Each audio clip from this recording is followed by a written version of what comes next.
Good afternoon, everyone. I am really looking forward to this panel. I think we've had some great presentations today, a lot for us to take home and to think about and to put into action. So I hope after hearing this next panel that you all will feel the urge, if you aren't already engaged, to find some place to get engaged.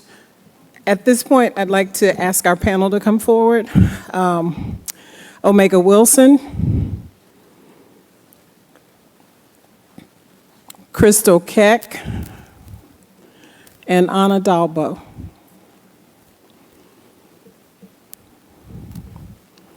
Where are you, Anna?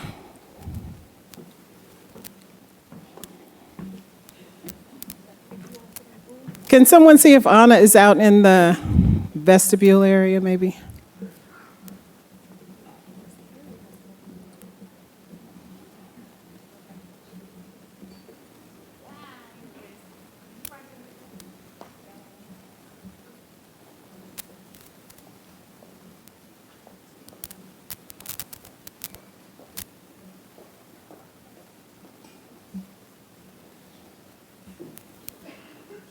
Okay, well, in order not to use up a lot of the time or not have enough time at the end, we'll go ahead and get started. I'm sure someone is looking for Anna, wherever she is. First of all, I'd like for our panelists to take a little time to tell me, everyone, a little bit about your organization and why you felt that you needed to start it. If each one of you would take 3 minutes. Crystal? So my husband and I, we co-founded 7 Directions of Service, and we co-founded it after the MVP and MVP Southgate pipeline was coming through Alamance, Rockingham, and Pennsylvania County, Virginia. And we felt that if we had an organization, people would take it a lot easier, would take us more serious. And then since then, we've been organizing in BIPOC communities to help people understand how to relational organize. And try to bring the coalition together, because we have been fighting this pipeline for 10 years, but Jason and I just got involved 5 years ago. And and so now we're doing a lot of indigenous-led work. There's only, I know Ms. Donna Chavis, she is the other indigenous organizer, and I'm not quite sure if there's other ones, but I do look to Ms. Donna for her guidance. So, Omega? I'm going to back up historically a little bit. I was born and raised in Alamance County, Mebane, North Carolina, where the Western Revitalization Association was formed and incorporated as a 501c3 in December 1995, been a while ago.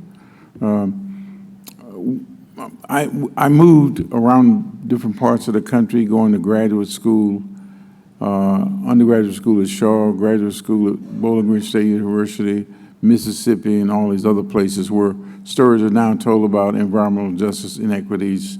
It wasn't called that then, right? We're talking about 50 years ago.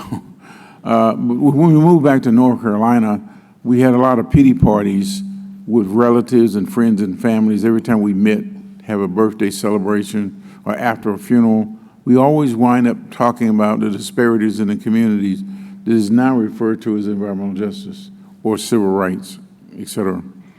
So we finally decided to stop having those pity parties and form an organization in 1994, right? Approximately about 30 years ago, right? So we organized a 501c3 and identified a list of disparities, lack of paved streets, smells, odors in the community, which was coming from the sewage treatment plant. It was 2 blocks away, 3 blocks away, but we weren't allowed to connect to it, even though the sewage treatment plant had been built in 1920, 21.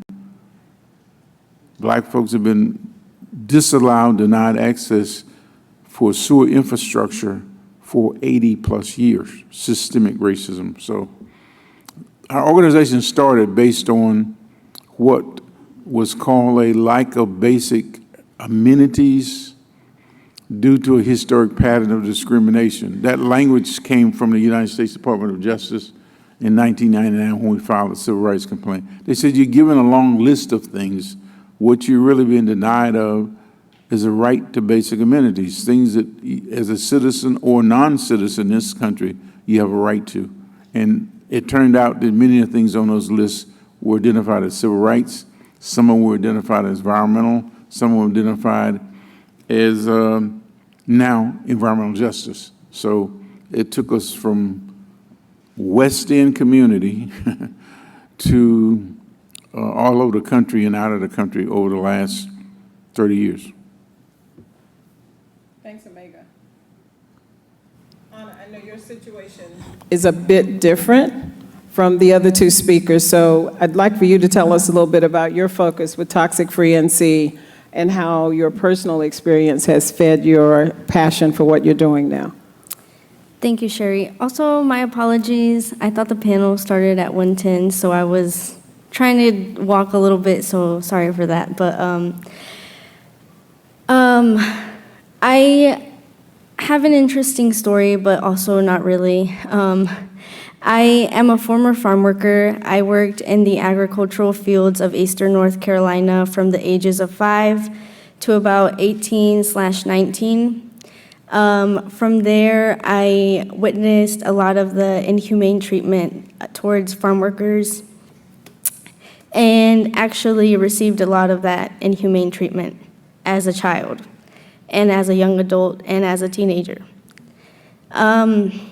So from there, I was engaged with an organization, with a program called Migrant Ed Program that is for farm worker families and farm worker children. And through them, I then got engaged with an organization named NC Field that is now based out of Mount Olive, North Carolina. And what they did is they had a youth group with farm worker youth, which was called Poder Juvenil Campesino. In English, it's Farm Worker Youth Justice, or Farm Worker Youth Power. And they created educational workshops and gave the tools necessary to farm worker youth to advocate for themselves and their community. So I started farm worker advocacy when I was 15 years old. I'm now 25. I've been doing it for about 10 years. And I would travel to DC to lobby for farm worker rights, specifically farm worker youth rights. I was part of a Human Rights Watch study called The Teens of Tobacco, and when I was about, I think I was like 16 or 17, and it focused on the links between farm worker youth and developmental issues and health issues overall. From there, I was granted given a internship with NC Field as program assistant, and I continued to work as leader of not leader, but organizer of the farm worker youth group. And then I went off to college, but I still continued volunteering. And now, I've been at Toxic Free NC for about a year, and I focus on farm worker advocacy, farm worker education about environmental justice, health education, and more than anything, uplifting the voices of generations that came before me that didn't have the privilege that I have today, or even had back then, to be able to tell my story and to be able to advocate for having, as Mr. Omega was saying, Mr. Omega Wilson was saying, having basic human rights and access to basic human needs.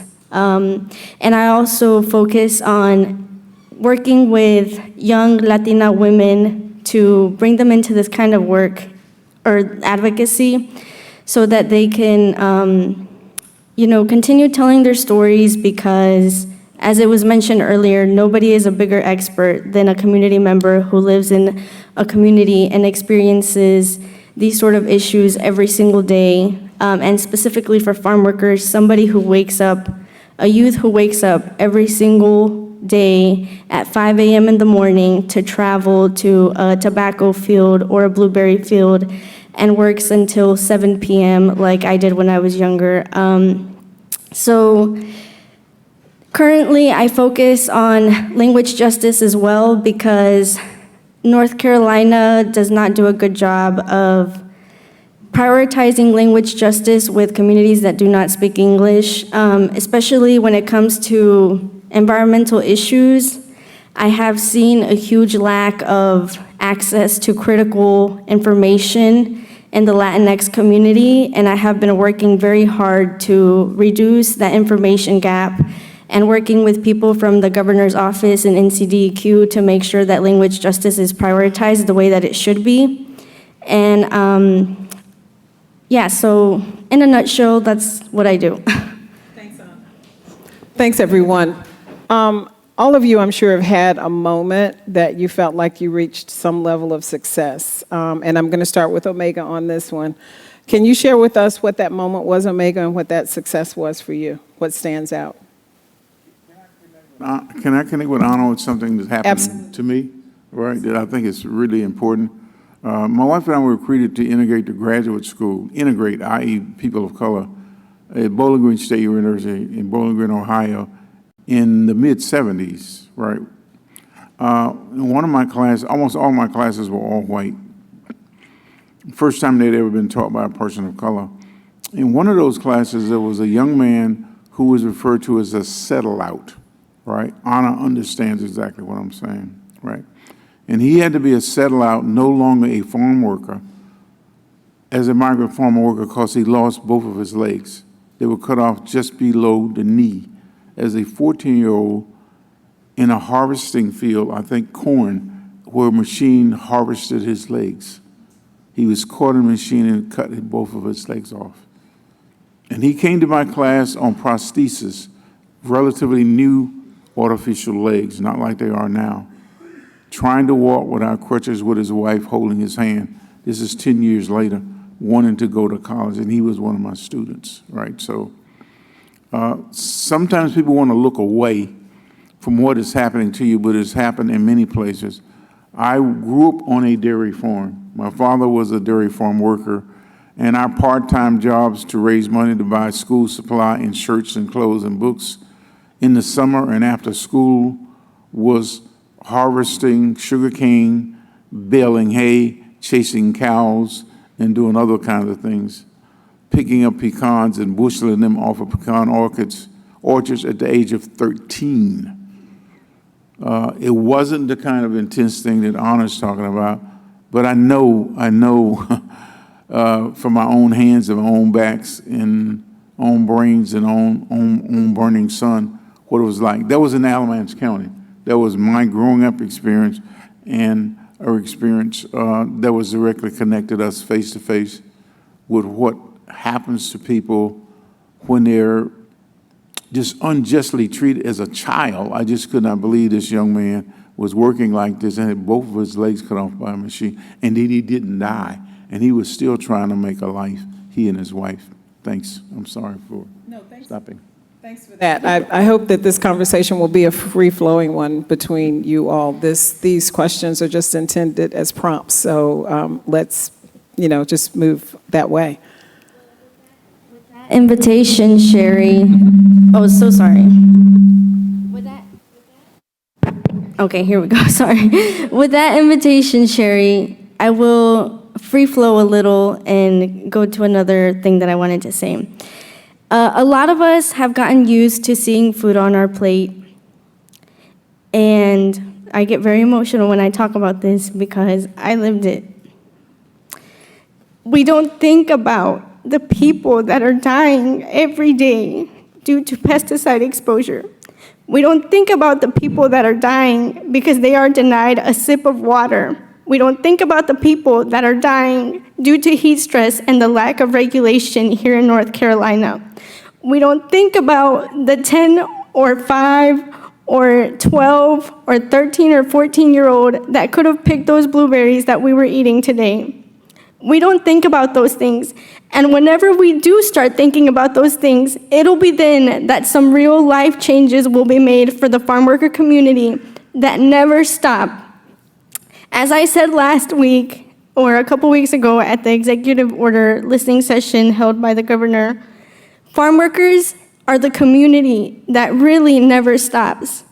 Through the California wildfires, as was mentioned earlier, they never stopped.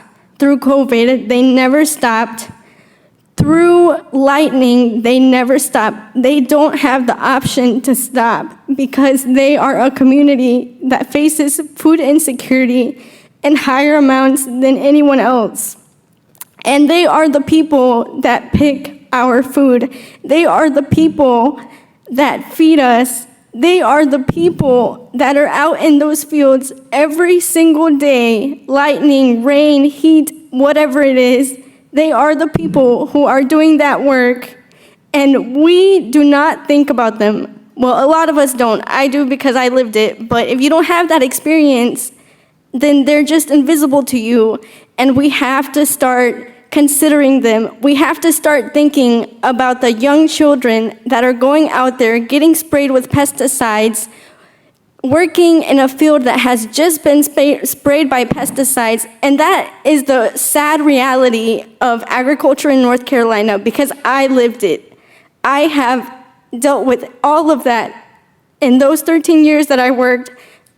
I don't think I have one positive experience other than the people that I met in that work.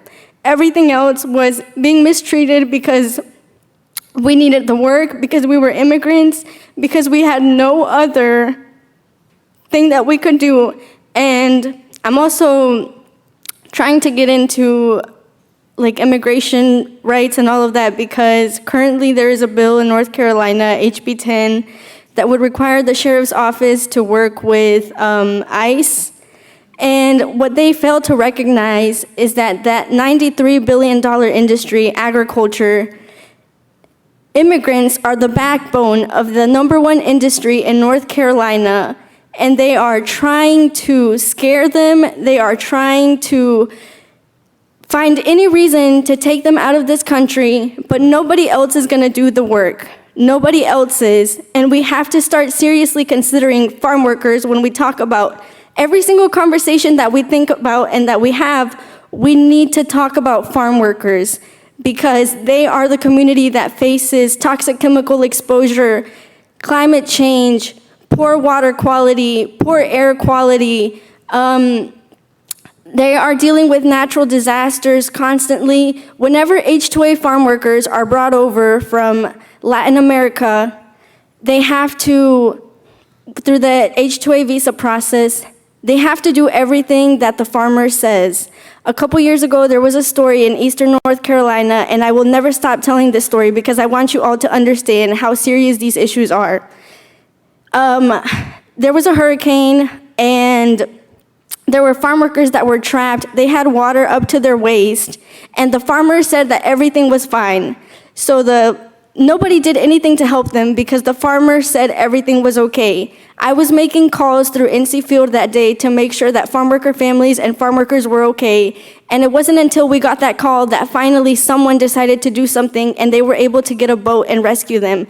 But because the farmer said that it was okay, nobody wanted to do anything. Nobody wanted to help them because the farmer said that it was okay. We cannot allow that to happen anymore. We need to advocate for this community more than we are, because they are truly an invisibilized community in North Carolina, and they are the community that keeps us alive. They are literally the community that feeds us.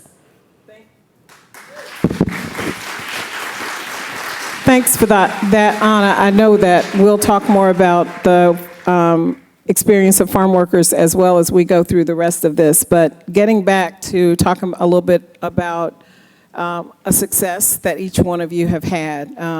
Omega, I'll go back to you first, and then I'll come to Crystal. In your work now, I know you've had many successes, but what one particularly sticks out to you? Well, I'm going to mention a couple, and then I'm going to go back to Dr. Ellison and Dr. Guidry this morning. One is, starting in 2000, we were able to get 100 and some houses connected to sewer services in West End. That was one of the reasons our organization was founded, to get safe sewer connection and water connection, because West End is a community in Mebane, in Alamance County, where slaves were forced to, quote unquote, settle. They were allowed to live after slavery ended. And it was right next to the cesspool. A lot of people think about sewage treatment plants, but some of you know what cesspools are, where before sewage treatment plants were built, a hole in the ground would be dug several times the size of this room, and that's where the honey truck, as they call it, would come by and pick up your slop jars from your front door and dump them in this giant pool. Most of that pool sewage came from more higher income white houses. Most black residents had a toilet, a outhouse, as we call it, where I grew up. So as a result of these communities in West End, houses in West End being only the distance of this building from the sewage treatment plant, but had not been allowed to connect on it for 80 years until we filed a complaint with the United States Department of Justice, because DEQ at the state level wouldn't listen to us, the county wouldn't listen to us, the city wouldn't listen to us, so we filed a complaint with the United States Department of Justice, and they stopped the highway, 119 bypass, from going through our community and through the city. They defunded it until they started doing mitigation, and one of the first pieces of the mitigation was to provide sewer connection with block grant money to over 100 houses in West End. That was a big thing because it cost millions of dollars. Now we're currently working on another section in White Level, just north of Mebane, where is a history of indigenous and African-American residents, mixed race people living. We're working on that right now. I'm going back to the work we're doing with the Alamance County Department of Health, Dr. Guidry's office at HHS at the state level, the inclusion of environmental justice. So the success there is it's done in a state, in a county where the county officials are still fighting over and campaign on keeping the Confederate monument and put a $30-some thousand fence around it so you could not touch it. I mean, this is a hot issue, right? A daily hot issue. So I have to ask you to give a super hand to Dr. Ellison and Tony LeDudeje, who's the director, I don't think he's here today, of Alamance County Department of Health, for stepping out and saying, we're going to do what we're supposed to be doing in the face of all that. This is a pretty big step, right? For them to do that and say, we want to work with you to do what we need to do to address the health disparities of people of color. You may not understand what that means unless you live in Alamance County, right? You need to understand what that means if you live in North Carolina, right? So I want to pause for a second. Dr. Ellison, please stand up again. Right.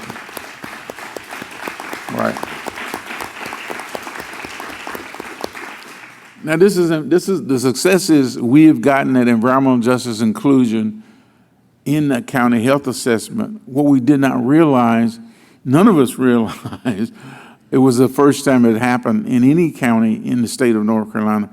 We would expect it in Durham, we would expect it in Orange County, which is adjoining. We'd expect it in Mecklenburg County, where we are. But how did it happen in a county with a Confederate monument? Because some people who work for the health department want to step out and say, we want to join hands with people in the community who have a provocative history of rebel rousers and radicals and a whole lot of other things and death threats that have come upon us. They want to step out and say, look, we need to get something done. We need to stop standing in the shadows and get some work done. I think that's a big piece. Right now we're working on getting the incorporation of this with several counties in the state, and we're even getting people outside of the state saying, we don't have that in our state either. Can you help us translate what you're doing from Alamance County at the state of North Carolina to our state? I mean, it's amazing how county organizations like the Department of Health receive federal monies and have not addressed black and brown health disparities issues, which is technically a violation of the Civil Rights Act of 1964. 1964, not 1994, 1964. So we're working with people who are looking at this issue. One of the biggest pieces we're working on right now with the health department and with soil and water conservation and other agencies and in our EHS at the state level is how do we mitigate this 34-acre Western Electric Army missile plant that's been closed for 31 years this year. How do we get the mitigation process to remove it, clean it up, and make it a relatively safe place in which people can work? This place is right across the street, by the way, from Dr. Ellison's office, right? So it's a shameful embarrassment to the state, to the county, to the federal government that it hasn't been addressed. So we want to make a success out of that. And some of you in the room, you may not know it yet, but you're going to be called to be a part of a collaborative effort to address that in a unified, people call it cohort, collaborative problem-solving way. So the fact that we have the process going forward with NIEHS is a good thing. We call it a success that we're shaking hands and organizing to get that done all the way from the federal level down to the city and county and local level. And of course, that includes my colleague, my sister cousin over here, Crystal, right? And with that, I'm going to go to Crystal and ask her for a success with her organization. A couple of successes would be that, is this on? Can you guys hear me? Yeah. A couple of successes would be, one is getting the data. So when I moved back home from the federal government, there was a huge issue of missing murdered Indigenous women in the state of North Carolina that nobody knew about. And there's no data in the government or the state of North Carolina that tracks that. Matter of fact, they don't even track a lot of American Indian anything. And so through my dissertation, I was able to go to different counties across the state into different tribal communities and get the names of the people. And we were working with 3 groups of people, community leaders, elected tribal leaders, and then just community advocates. And what we found is meeting people where they are. So like Omega, I'm from Alamance County, was born and raised there, and then I left and went to school, and then I got married to my ex-husband. And we lived all over the United States and overseas in the military. And I met different people from different walks of life. And it kind of jaded my sense of view until I moved back home. And then I found out there was no services for my children who had been exposed to a lot of services. And uncovering these things, I found out that our communities had a huge trauma problem that has never been addressed. And I've talked to some people here in the room about it, but our communities, Black and Indigenous communities, are so interconnected from the last 200-300 years. These government laws were forced upon us. There's these things that forced our children to be taken away from us, forced us to decide if we were white or Black, because they totally obliterated the American Indian status. Like, if you were American Indian and they found out on the census, they would take you out in the back and shoot you in the head. And so that put a lot of fear into people to where they claimed white or either Black. And so that was another way of genocide or erasure of our people. And they started to just forget who they were. We forgot the language, we forgot our culture, we forgot our traditions, and we really forgot how to interact with each other on a relational level. And it took us about 3 years to get people to come together, to earn the trust, to speak out against these corporate or legal spaces. And from there, looking at the data, of course, other environmental injustices happen, such as the pipeline. And working with different people in the community, we were able to kind of corral those sources with Omega. His sons, who I went to school with, did not know that they're the parents. I mean, and then we're related. Like, it's amazing how many people I meet that are related to me because of how we were so interconnected. But moving back forward, when we started to work together in unity, teaching people how to relational organize, and not just raising up just one issue. When we raise up one issue, we raise up the issue of everybody, because that is the way we're able to raise up invisibility. We were able to get the North Carolina DEQ to deny the water quality permit for the MVP Southgate twice. We were able to get the Virginia Air Board to deny the air permit for the compressor station. And the people in that community were often intimidated. Even when we did our pipeline walk, we had people in, the pipeline security coming and chasing us, trying to run us off the road, run us over. And this is what people have to deal with on a daily level about speaking out. And just this past week, we organized virtually, and we did go to DC, but we were able to get enough people to work together in unison to get the West Virginia water quality permit denied for the Mountain Valley Pipeline. Because if we can stop that pipeline, the MVP Southgate won't be built. And then it won't continue down the Haw River or connect to Robeson County or Scotland County to where they can port this frack gas off. And, just staying true to my purpose, in the face of adversity. Like, we've had pipeline people come and stalk us. We've had, cars follow us. We've had people hack into our internet. We've had people spread disinformation about us. And all of those things are just corporate tactics of pipelines. And when you start beating on a hornet's nest, they really do start coming after you. I'm pretty sure Omega understands that, churches get burned down. People get made examples out of. And so as the one success is just working in unity, right? Raising everybody up and understanding we each have our individual challenges, but together, like our keynote speaker said, together with people, we have power. So, thanks for that. All of you and all of us have talked a lot about environmental justice today, or environmental injustice, I guess, as we should call it. As we know at this point, there's a lot of interest in environmental justice, a lot of money on the streets to deal with that from the national to the state level. Do you have any hope? And I'll start with Anna this time, that there will be any real results that we'll see from all of the focus on environmental justice, and if that will be a lasting result that we can count on? I do have a lot of hope. I think that there's a lot of people in this room that do incredible work, that are doing the work for the right reasons, and I trust that,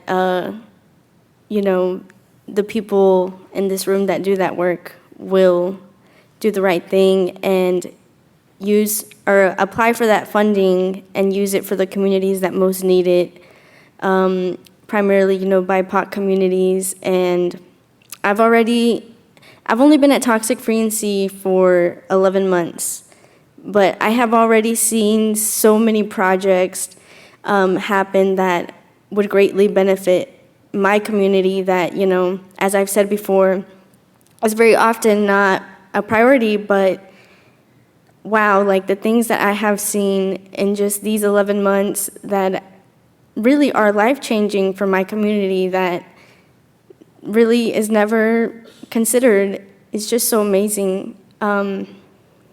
Sorry, I'm such a crier. Everybody who has ever heard me speak can tell you. That's why you have the tissues next to you. Yeah, thank you, Maya. Thank you.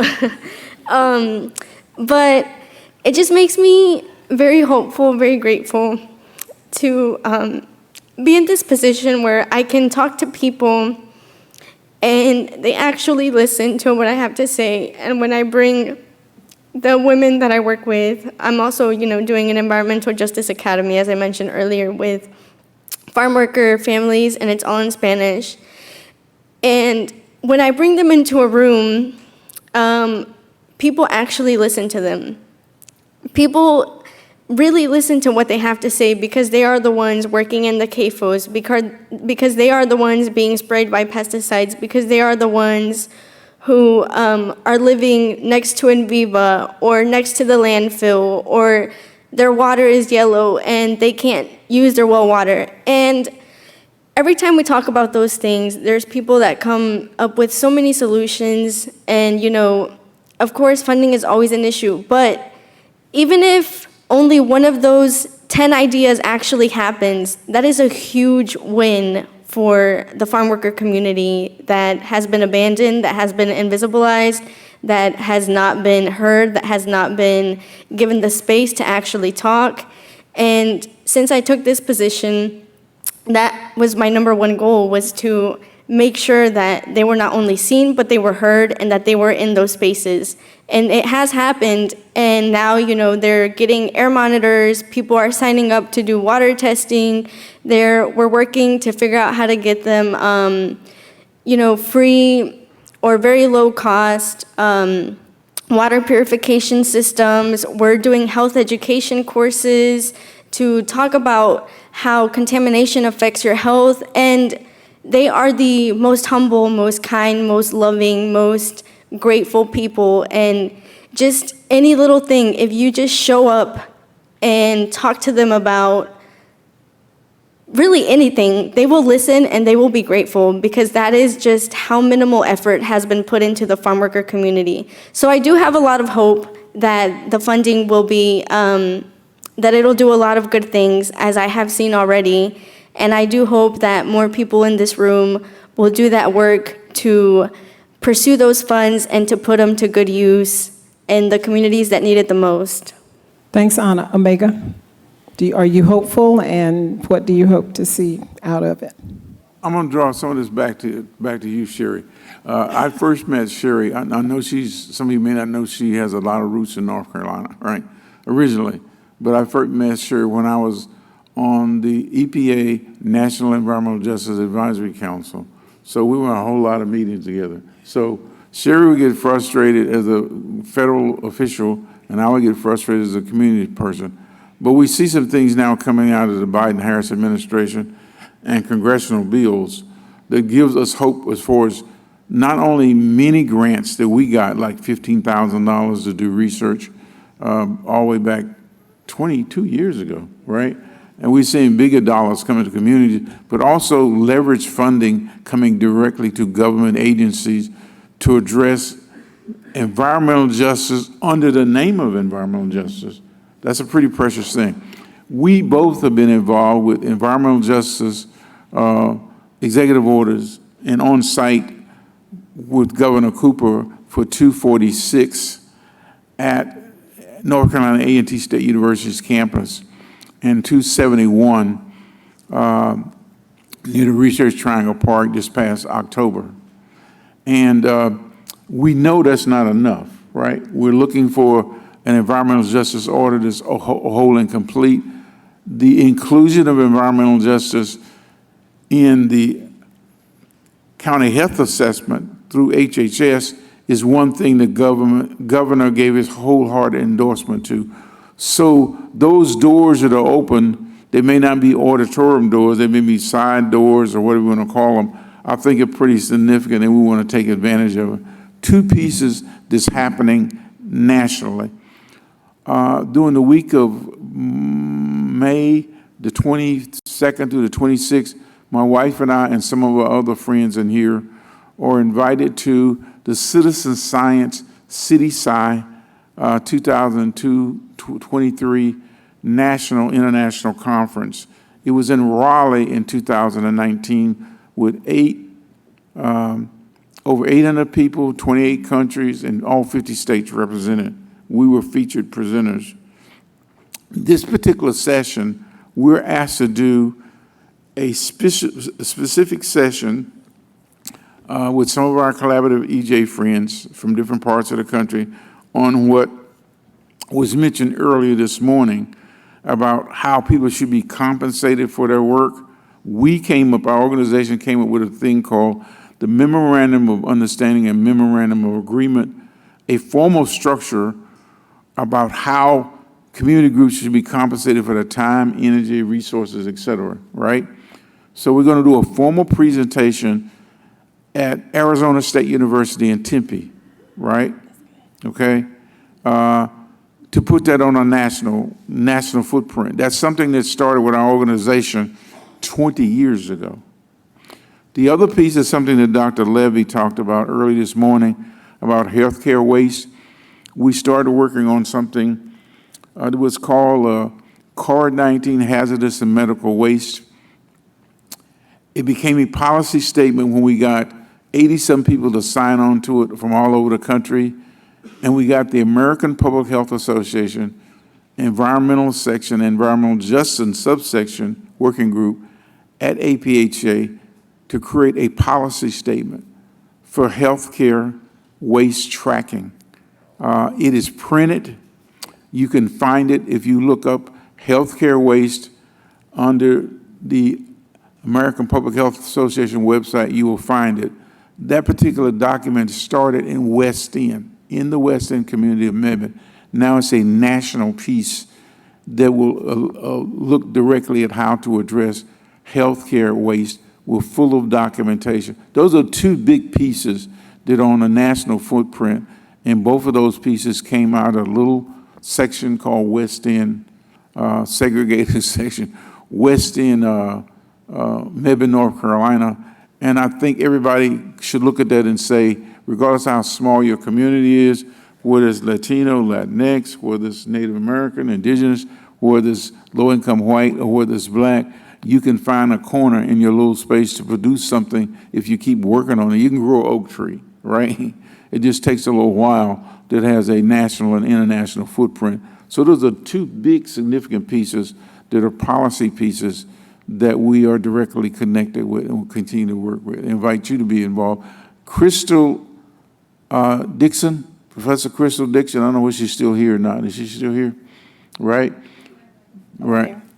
Oh, Crystal Dixon is one of the people who's working with us on the policy statement.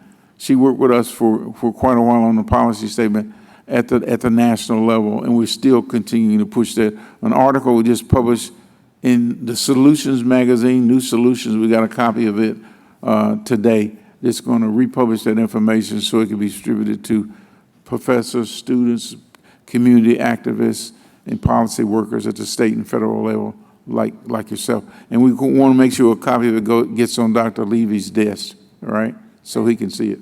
Thanks, Omega. And Crystal, are you hopeful at this point? And I'm going to give you one more question, that maybe we have a minute or two for an audience question. So I'm pretty, well, I don't know. I'm hopeful that it will get to the communities it needs to. However, working in the federal government at a high level with the Undersecretary for Intelligence and Analysis, I've seen how policy plays out, how things get changed. I can just hope that the Biden-Harris administration will continue to uphold the EJ standards that they have laid out. Working in some of these coalitions, we see these bills that are being drafted that are taking away a lot of rights or giving a lot of problems to EJ communities. And I just really hope that we can use our grassroots power to advocate, to help people understand that they need to call their representatives or senators or congresspeople to push it forward, because at the end of the day, it's going to benefit our community. So I am hopeful, but I still kind of a little wary. I'm going to end with this one. All of us work in this field, and we get tired from time to time. Sometimes we don't know how to stop. So I'm going to start with you on this one, Omega, because I know how long you've been doing this work. What do you do to relax and unwind? How do you re-energize? This has been a challenge all my life. I have to be honest with you. I'm going to say something that's very serious, and you may laugh. If I wasn't married to my wife, Brenda Wilson, my lovely wife, we've been together for over 48 years, right? Okay. We met at Shaw University. She's originally from Philadelphia. I would not be alive. I mean, literally, I'm not joking or being sarcastic or anything. So, because I'm one of those people from the time I was in high school, I burn till I go down and get sick. I mean, this is an annual thing with me. And I rest when I'm recuperating for a week or two or three. Sometimes a couple of years ago, it took 6 weeks because I could hardly walk and move around. My doctor is saying, you need to quit. You need to just quit all this stuff. And every year we give him a calendar and a packet of all the stuff we're doing. And he looks for it every year. He appreciates the fact that we keep sharing all of our journeys and all the places we give it to him, a big old fat envelope once a year. So it's still a challenge. It's still a challenge. And I guess it's going to be always a challenge. But I can't give you any good way. One way my wife and I do on a regular basis, we try to get a walk-in, our mile walk-in. I do my stationary bike. Sometimes I do the stationary bike, the mile walk. You know, that's a big thing that we try to do. We know we can do it right outside our door in our yard to take some of the edge off. But, you know, it's hard. It's very hard for me. And a lot of the EJ people I met that have been around for 30 years, 25 years, like the Alis and like the Sherri White-Williamsons, they also have that same problem. Thanks, Omega. Crystal? So I want to say that first, I just want to say, Omega, I really look up to you and Brenda. Again, like not only did I go to school with Amari and AO, I was able to reconnect with you 6 years ago in the work that you've done for BIPOC communities, especially in Mebane, where the town is like just now changing, but it still has a little bit of racism, especially fighting the Highway 70 bypass that's eventually going to come to me. But demanding access for your community and standing up against racism and being inclusive, right? That's huge. All the stances you had to take in the face of adversity, churches burning down. And I just hope that Jason and I can look back one day and see the sacrifices we made were well spent. So Brenda and Omega tell me all the time to slow down. I did actually get sick in November where my body just shut down for a whole month. And I guess that was my body telling me to take some rest. And I really took 6 weeks of rest. And then Jason and I did take the whole month of January off. But it comes at a rapid fire pace. Like we went from 0 to 100 in the month of March. And I mean, fighting things. And it's not many activists out here that are representing indigenous people. Like Dr. Arlinda was saying, when you work with government, they work inside of a box and they can only do so much. But our American Indian organization that represents the people, I'm trying to work on them to be more inclusive, to work with communities, because that's the only way communities can come together. And I take staycations and vacations with my kids and husband, so. Okay. Anna? I do what Sherri White-Williamson does, and I look for more work to do. Just kidding, but not really. No, what I do is, what I do, she taught me well, I must say. No, I spend time with my husband. He's a super sweet, wonderful, caring man, and here I go again.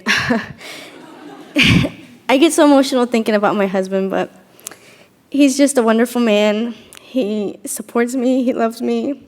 He's a white man coming from a conservative family, Republican, who, when we met, knew absolutely nothing about social justice or environmental justice or anything. And I told him I cannot have a partner who does not understand why the work I do is so important.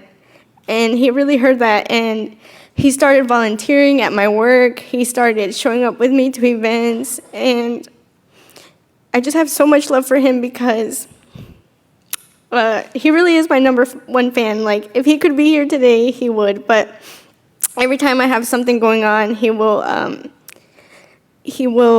like take pictures of me or send me the most wonderful messages telling me, oh, and this is so funny, but he calls me a bilingual queen because I am bilingual and, you know, all of that. But anyway, yes, and a queen, thank you. But honestly, I spend so much time with my husband. We just bought a house and we're super excited to start that new phase of our lives. And he honestly is my rock. He keeps me grounded.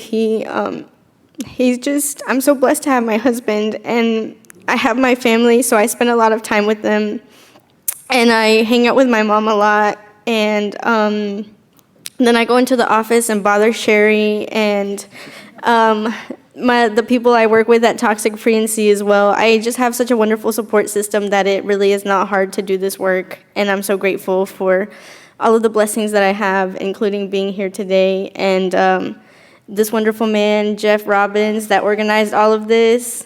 Thank you so much. A round of applause for him because he's so wonderful.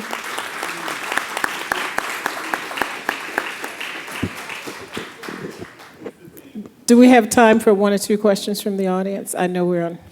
Do we? Okay, 2 minutes. All right. Does anyone in the audience have burning questions? I'm sure you've heard a lot from this group of folks that you have to have something you want to ask. Yes. Could you stand up and speak loudly?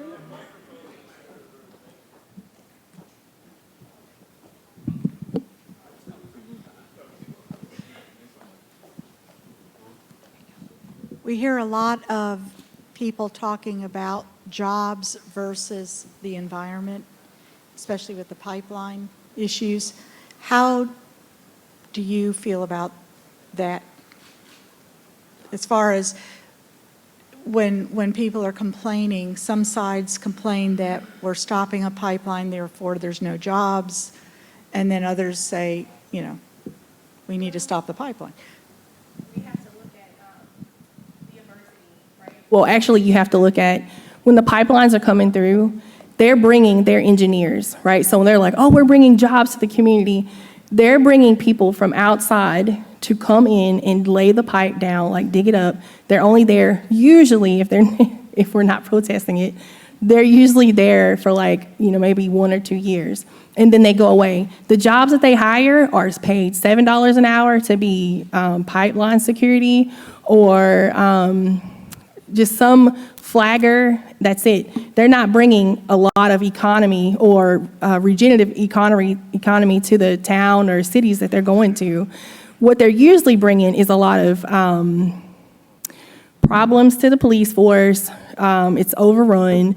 They're bringing a lot of outside values into where the problem of missing murder Indigenous women happen, where these women end up in these campers or hotels, and they're just disregarded. Like they rape them and then they throw them away like trash. And so you're bringing that into the community. And so whenever we say, my husband will always stand up and say, I used to work for a steel foundry.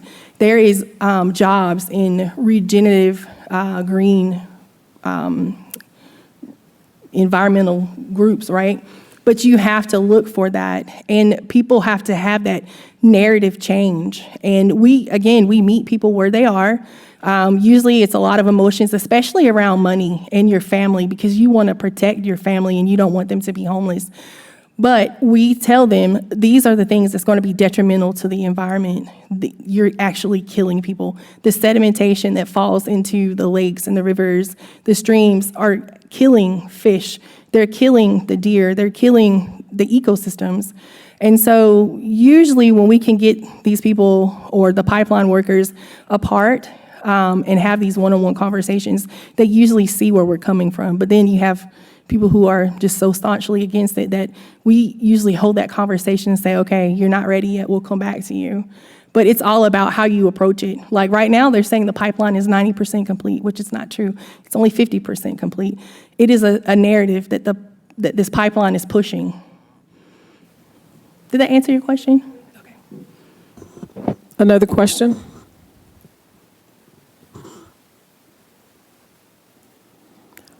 If not, question in the back. There's a mic right here, right in front of you. Thank you all for being here. I've learned so much today and feel really connected to the room. But I wanted to ask all three of you, as we work to create movements and grassroots, pulling people together, I know the first family that I cultivated, that I connected with, that I advocated for. Do you have a reflection for, especially the young people in the room, cultivating relationships with people that are marginalized, that you want them to welcome you, to be alongside them with their voice? Can you reflect on who you first met, maybe, that that made you become the advocates you are today? I'll start off. I think one of the things is my background, my educated background, going to college and graduate school and postgraduate work had to do with communication. So when I was a kid, I always held my head down, and teachers would tell me when they got tired of looking at the top of my head, they wanted to see my face, because I was honestly, what you might say withdrawn because of where I lived and how I lived. It was, not the best place in the world. So communications is one of the big things. And now we have cell phones, we have Instagram and all this other kind of stuff.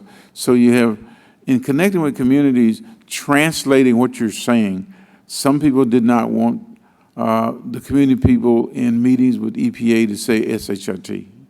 They didn't want them to say sewage. They wanted them to say affluence. He said, what is affluence, right?